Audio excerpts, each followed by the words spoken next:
Hello मेरे प्यारे बच्चों।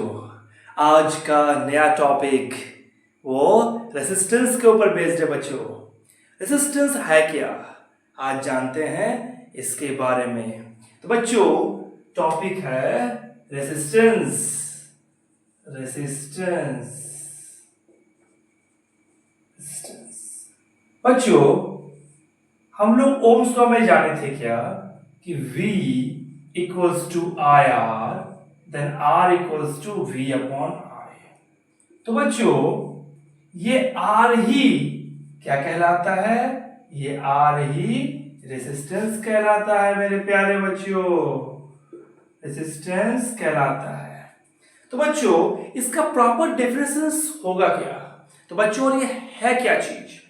तो बच्चों ये रेजिस्टेंस एक तरह का ऑब्स्टेकल्स है जो अपोजिशंस क्रिएट करता है, किसके पाथ में, करंट के पाथ में। तो बच्चों हम लोग कह सकते हैं चाहे कोई भी कंडक्टर क्यों ना हो, जब उसके अंदर कुछ अपोजिशंस एक्सर्ट होता है, मींस ऑफर होता है, तो बच्चों वो इस रेजिस्टेंस के कारण ही होता है मेरे प्यारे बच्चों।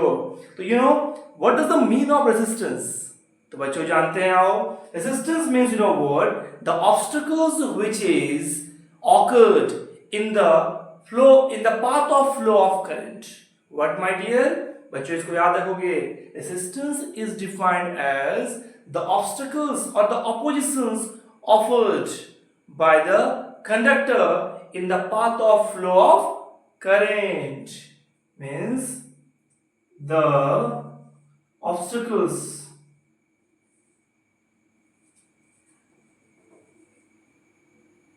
the oppositions or obstacles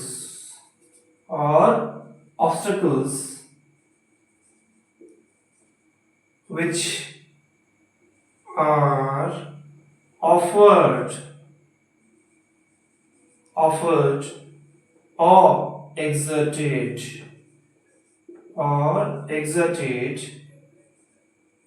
by the conductor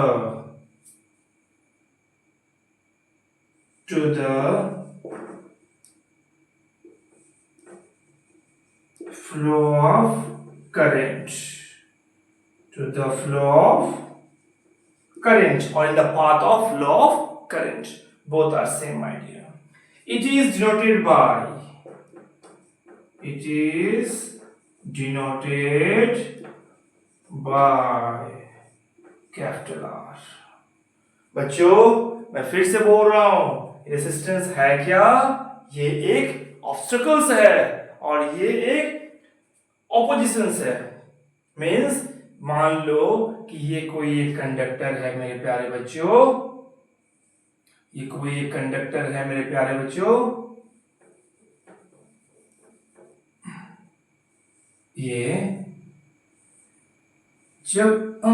जब इसमें करंट का मूवमेंट होता है बच्चों, तो क्या होता है, अल्टीमेटली करंट का मूवमेंट क्या होता है, due to the movement of charge particles.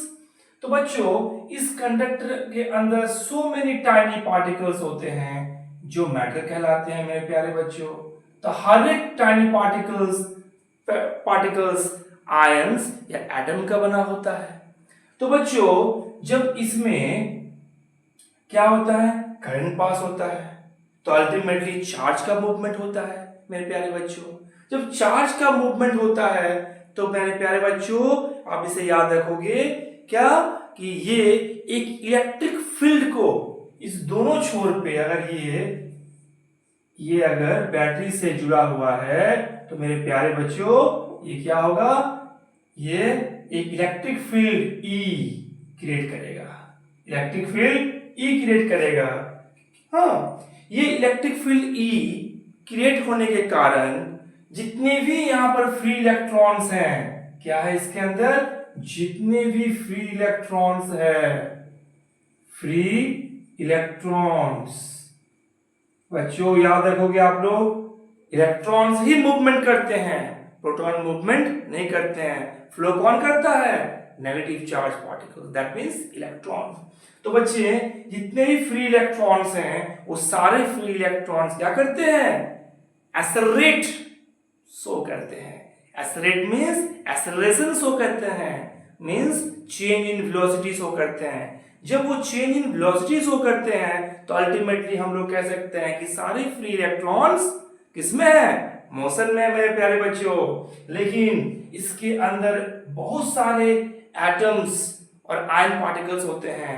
तो क्या होते हैं? ये सारे फ्री इलेक्ट्रॉन जो होते हैं वो आपस में कोलाइड्स करते हैं। जब वो कोलाइड्स करते हैं तो वो कोलाइड्स करने के बाद भी मोशन करना छोड़ते नहीं। इस मोशंस को हम लोग ड्रिप वेलोसिटी के नाम से हम लोग जानते हैं। तो यानी बच्चों ये फ्री इलेक्ट्रॉन जो होते हैं वो रैंडम मूवमेंट नहीं करते हैं, वो ऐसे ऐसे ऐसे ऐसे मूवमेंट करते हैं, मींस ड्रिफ्टेड वे, रुक रुक के मूवमेंट करती है मेरे प्यारे बच्चों। तो इसे हम लोग क्या कहते हैं? इसके अंदर जो फ्री इलेक्ट्रॉन्स का जो मूवमेंट होता है वो ड्रिफ्ट वेलोसिटी के कांसेप्ट में होता है। किसके कांसेप्ट में होता है बच्चों? ड्रिफ्ट वेलोसिटी के कांसेप्ट में। ड्रिफ्ट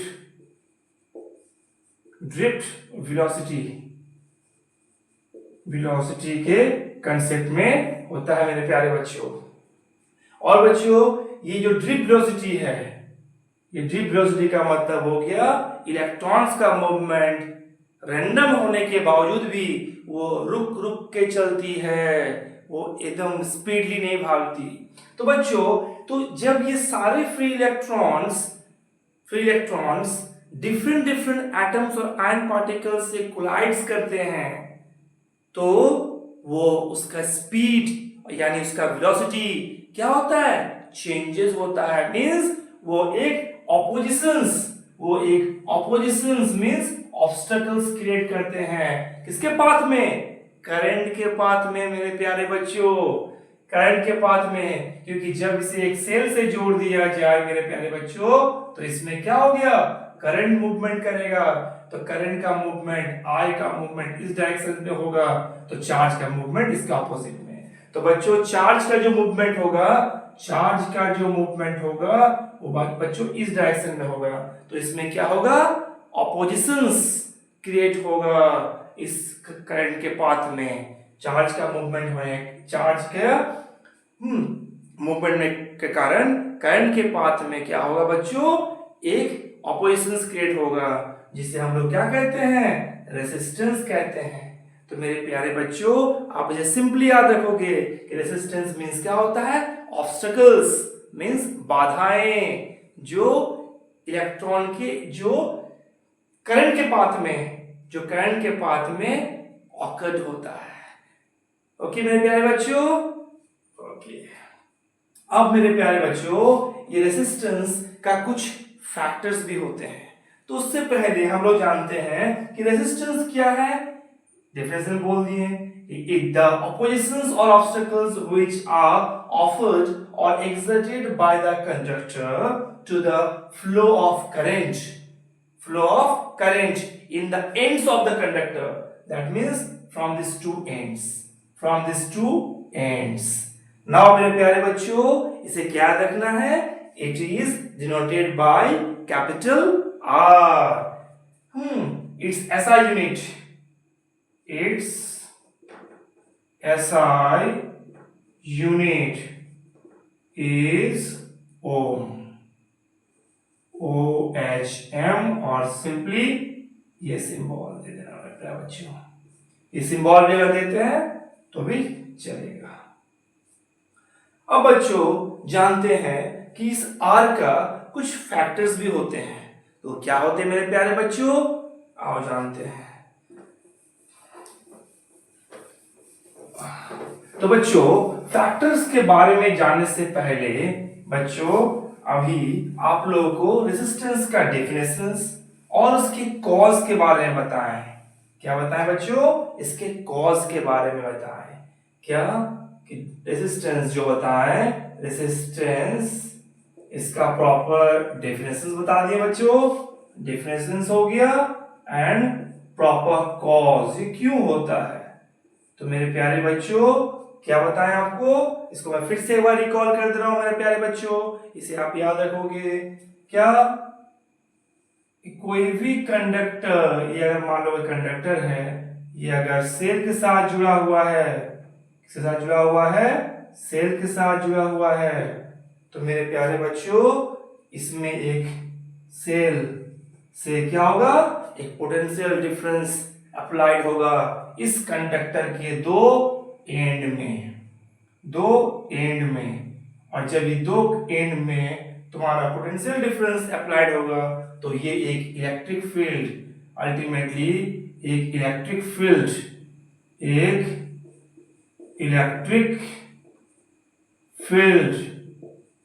क्रिएट करेगा।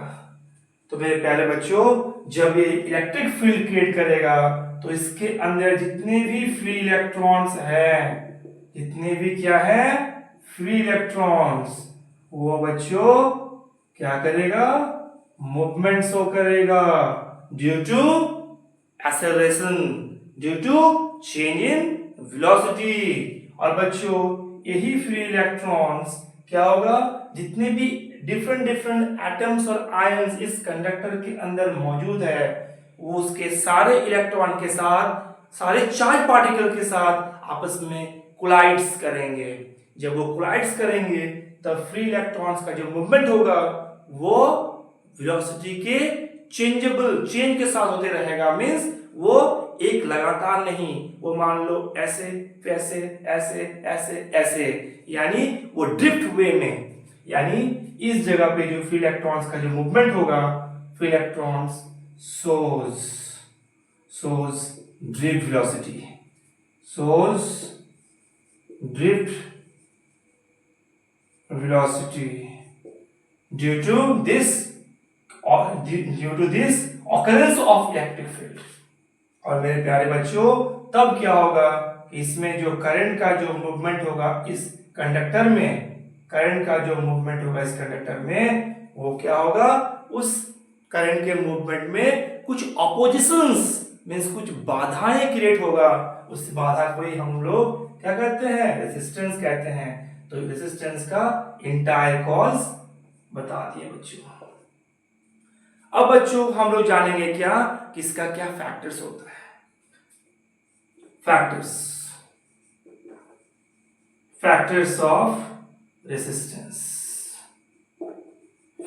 ऑफ रेजिस्टेंस क्या होते हैं मेरे प्यारे बच्चों। तो फैक्टर्स ऑफ रेजिस्टेंस, सबसे पहला फैक्टर्स होता है बच्चों length of the conductor, length of the conductor. मेरे प्यारे बच्चों याद रखोगे, जितने बड़े कंडक्टर का लेंथ होगा उतना ही ज्यादा उसके अंदर ऑब्स्टेकल्स मींस बाधाएं क्रिएट होगा, यानी उसके अंदर रेजिस्टेंस क्या होगा, बढ़ेगा। So due to increase in length of the conductor there will be increase in resistance. Second factor बच्चों एरिया ऑफ क्रॉस सेक्शंस के ऊपर डिपेंड करेगा। एरिया ऑफ क्रॉस सेक्शंस,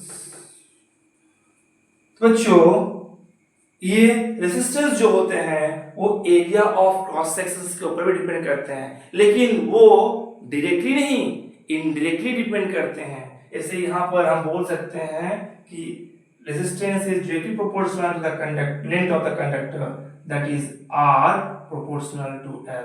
क्योंकि बच्चों अगर यहाँ एक कंडक्टर मान लो इतना छोटा है, हाँ, तो इसके अंदर कम बाधाएं क्रिएट होगा।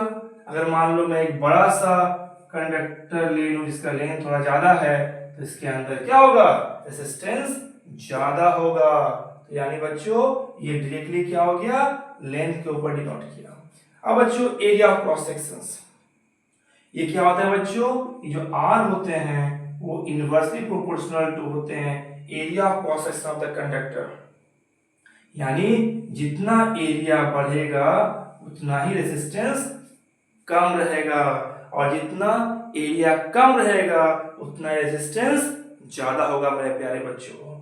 थर्ड फैक्टर बच्चों third is the most important, ये जो कंडक्टर जिस चीज का बना हुआ होता है मेरे प्यारे बच्चों, वो क्या होता है, वो मटेरियल कहलाते हैं। तो अल्टीमेटली ये जो रेजिस्टेंस होते हैं वो नेचर ऑफ मटेरियल के ऊपर भी डिपेंड करते हैं मेरे प्यारे बच्चों, किस चीज का बना हुआ है। तो बच्चों nature of material, nature of material,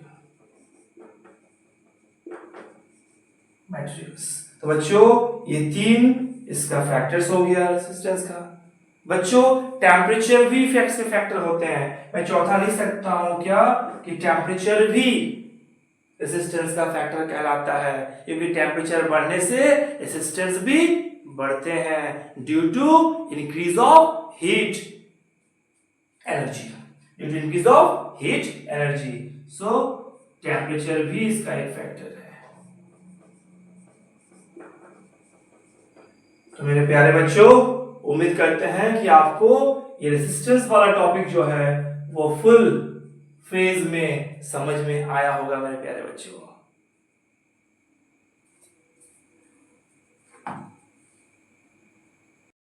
बच्चों अब हम लोग जानेंगे स्पेसिफिक रेजिस्टेंस के बारे में। बच्चों तो स्पेसिफिक रेजिस्टेंस का और एक नाम रेजिस्टिविटी होता है प्यारे बच्चों।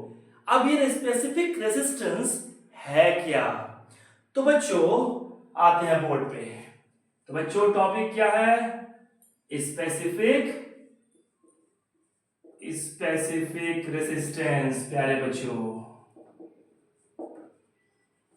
और ये रेसिस्टिविटी, ये रेसिस्टिविटी के नाम से भी जाने जाते हैं। तो बच्चों इसे रेसिस्टिविटी भी कहते हैं। तो बच्चों ये है क्या जानते हैं। तो बच्चों experimentally we observe that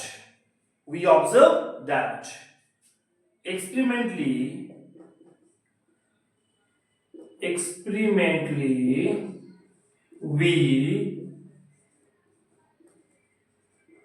observe that क्या बच्चों कि आर जो होते हैं, रेजिस्टेंस जो होते हैं वो डायरेक्टली प्रोपोर्शनल होते हैं लेंथ ऑफ द कंडक्टर, और यही सिमिलर रेजिस्टेंस आर जो होते हैं वो इनवर्सली प्रोपोर्शनल होते हैं area of cross sections of the conductor मेरे प्यारे बच्चों।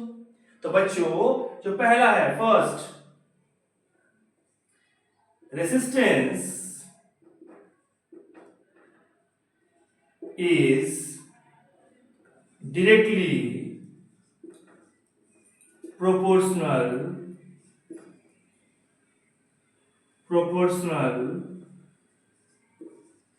to the length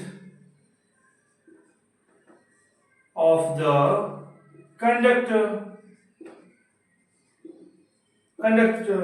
that is मेरे प्यारे बच्चों R जो है वो डायरेक्टली प्रोपोर्शनल टू L है मेरे प्यारे बच्चों। तो इसे बच्चों क्या मान लेते हैं, फर्स्ट मान लेते हैं। और बच्चों सेकंड जो है वो क्या है, यही सेम रेजिस्टेंस जो होगा वो इनवर्सली प्रोपोर्शनल होगा area of cross sections of the conductor मेरे प्यारे बच्चों। तो लिखते हैं क्या, resistance is inversely proportional to the area of cross sections of the conductor प्यारे बच्चों, कंडक्टर दैट इज मेरे प्यारे बच्चों हम लिख सकते हैं R प्रोपोर्शनल टू 1/a। तो मेरे प्यारे बच्चों R प्रोपोर्शनल टू 1/a। तो बच्चों इसे लिख सकते हैं कि R प्रोपोर्शनल टू 1/πr², क्योंकि बच्चों area of cross sections of a conductor वो πr² के बराबर होते हैं मेरे प्यारे बच्चों। अब बच्चों इसे मान लेते हैं इक्वेशंस 2। जब इस इक्वेशंस 1 और 2 को हम कंबाइन करते हैं मेरे प्यारे बच्चों, तो मुझे क्या मिलेगा, आओ देखते हैं। तो बच्चों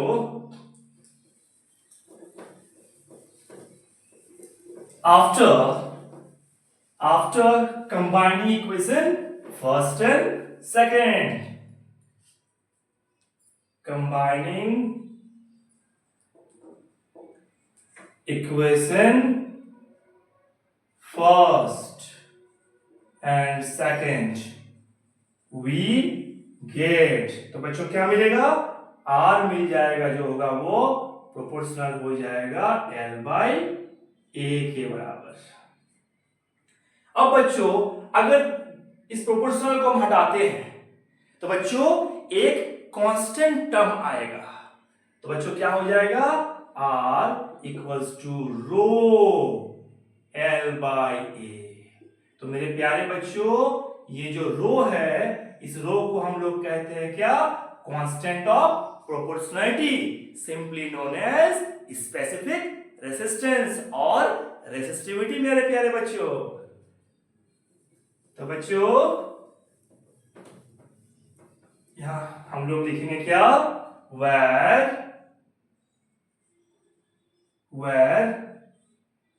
रो is row.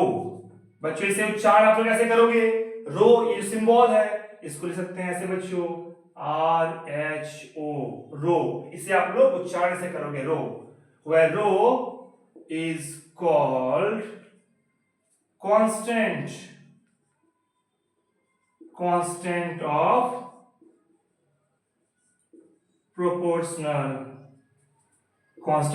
proportionality, simply called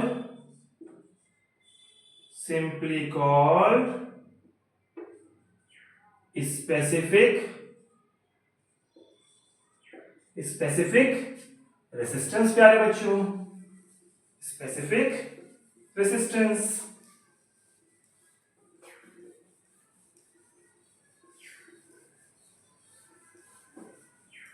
specific resistance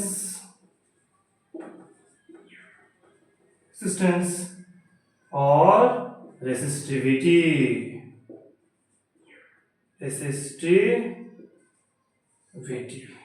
तो बच्चों इससे हम लिख सकते हैं इसे, R जो हो जाएगा वो हो जाएगा आपका rho L upon pi R square मेरे प्यारे बच्चों।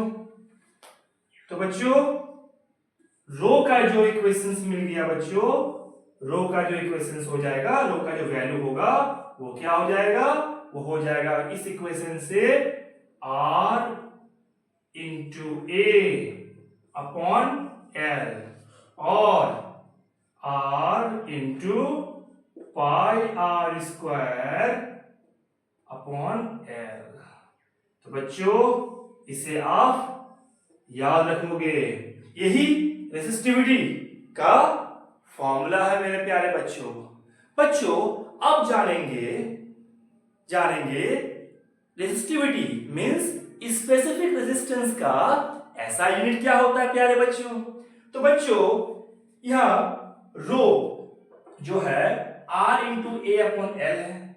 तो बच्चों अगर हम यहां लिखते हैं, अगर मान लो बच्चों यहां अगर हम लिखते हैं कि rho equals to the SI unit of R means resistance is ohm, that is ohm. area the SI unit of area is meter square, is m square, divided by SI unit of length is meter, so m. Now मेरे प्यारे बच्चों एक तो m और ये cut गया, एक बच गया बच्चों, तो रो का जो SI यूनिट होगा वो क्या हो जाएगा, ओम मीटर मेरे प्यारे बच्चों। तो रो का जो SI यूनिट है वो क्या हो गया, ओम मीटर। तो बच्चों लिख सकते हैं SI unit of resistivity ohm metre. तो मेरे प्यारे बच्चों हम लोग जानेंगे कि यही स्पेसिफिक रेसिस्टेंस के बराबर भी होते हैं प्यारे बच्चों। तो बच्चों ये कब होगा? तो बच्चों जानते हैं बच्चों, स्पेसिफिक रेसिस्टेंस यानी रो, रेसिस्टेंस यानी आर, कैपिटल आर के बराबर तभी होगा जब वायर का जो लेंथ है उसका वैल्यू 1 यूनिट एंड एरिया जो होगा उस वायर का वो भी क्या होगा? 1 यूनिट के बराबर होगा। तो बच्चों आप लोग याद रखोगे,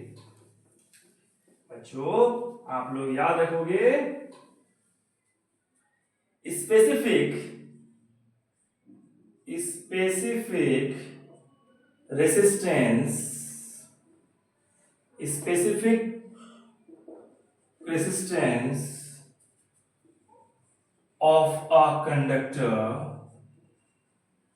of a conductor is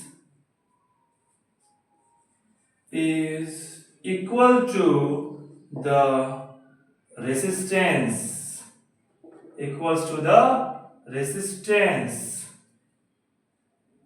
if the conductor having unit length and unit area of cross sections मेरे प्यारे बच्चों, दैट मीन्स बच्चों इसे हम लोग लिख सकते हैं क्या प्यारे बच्चों? इसे हम लोग लिख सकते हैं that is if L equals to 1 unit, area equals to 1 square unit, therefore first of all write since rho equals to RA upon L, तो मेरे प्यारे बच्चों अब ये वैल्यू पुट करते हैं यहाँ पर। तो रो इक्वल्स टू हो गया R इंटू 1/1। जब भी बच्चों लेंथ और एरिया का वैल्यू होगा यूनिट मींस 1 के बराबर, तब बच्चों हमें क्या मिला? रो हो गया R के बराबर। यानी बच्चों स्पेसिफिक रेसिस्टेंस के बराबर तभी होगा जब किसी कंडक्टर का जो लेंथ होगा वो क्या होगा बच्चों? 1 यूनिट होगा और उसका एरिया ऑफ क्रॉस सेक्शन भी 1 मींस यूनिट स्क्वायर होगा। अब बच्चों अब हम लोग जानेंगे कि ये जो रो का जो इक्वेशंस था मेरे प्यारे बच्चों, रो का जो इक्वेशंस था rho equals to R into A upon length. तो मेरे प्यारे बच्चों इस एरिया ऑफ क्रॉस सेक्शंस को हम बताएं क्या कि लिख सकते हैं पाई R स्क्वायर बाई L। तो मेरे प्यारे बच्चों ये R है क्या? ये स्मॉल r है क्या प्यारे बच्चों? तो ये small r radius of conductor. मान लेते हैं बच्चों कि ये क्या है? एक कंडक्टर है।